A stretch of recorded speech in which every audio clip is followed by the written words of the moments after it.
Hola, un gusto. ¿Cómo estás? ¿Cuál es su análisis de las elecciones de ayer?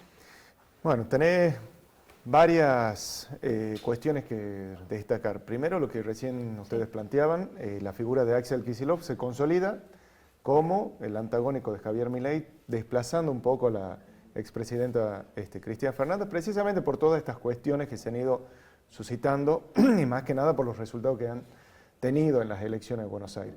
Después hay que considerar que primera vez quizás que vemos a Javier Milei reconocer los errores que desde el punto de vista electoral y de la estrategia política han dado malos resultados en el caso de la provincia de Buenos Aires. Hay que tener en cuenta también que es una elección provincial igual de las que se venían dando. Consecuencia de eso, los resultados han terminado de consolidar también lo que es la tendencia de los localismos y la fortaleza que tienen los gobernadores en este caso.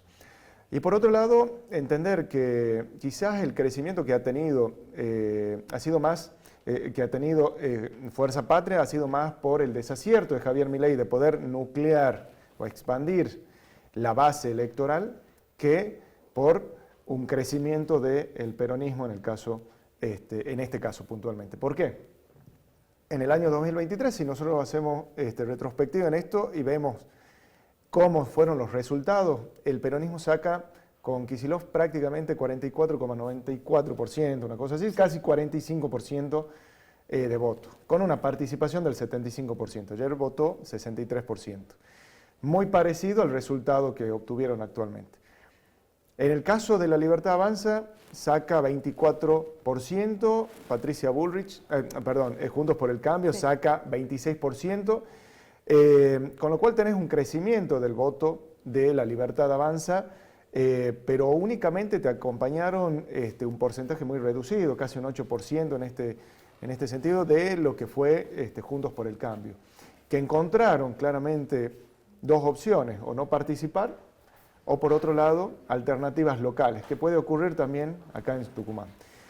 Y en ese sentido, te das cuenta que esta dispersión que ha fomentado, o esta idea, como recién también planteaban, de que sean candidatos puros, personas desconocidas, sin ningún tipo de proyección territorial o base territorial, genera obviamente una situación mucho más compleja para poder alcanzar resultados electorales que son pretendidos. No es únicamente la figura de Javier Milei, del presidente, que transmita los votos hacia la agrupación política, y tampoco es únicamente el sello partidario.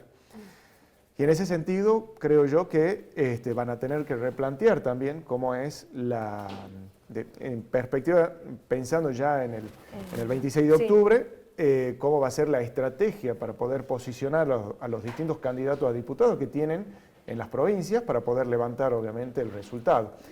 ¿Cuál es la importancia que tiene esta elección? Porque te puede proyectar el posible resultado que tenés el 26 de octubre y obviamente eso implica o impacta directamente en lo que serían las bancas legislativas. Legislativa nacional. Sí.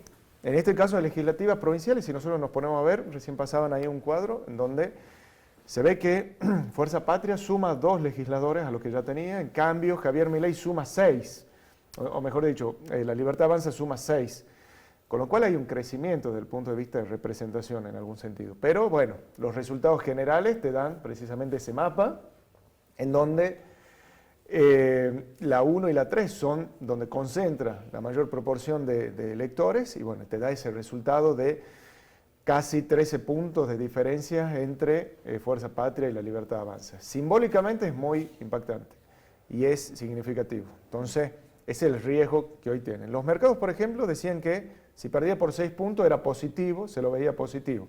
Hay que ver cómo abre hoy. Toda esta situación, tanto del dólar, acciones, bonos, seguramente irán a la baja, pero eso es un tema económico ya. Bien.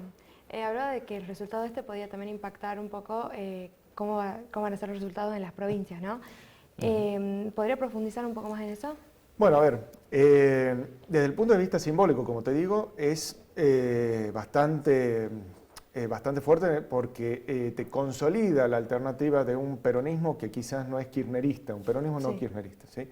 Se ha visto entonces un núcleo de filo peronista que se ha movilizado y que inclusive yendo en contra lo ha motorizado. No solamente la adhesión hacia un candidato, sino quizás también la aversión hacia otro candidato, y eso te ha permitido sostener un piso electoral.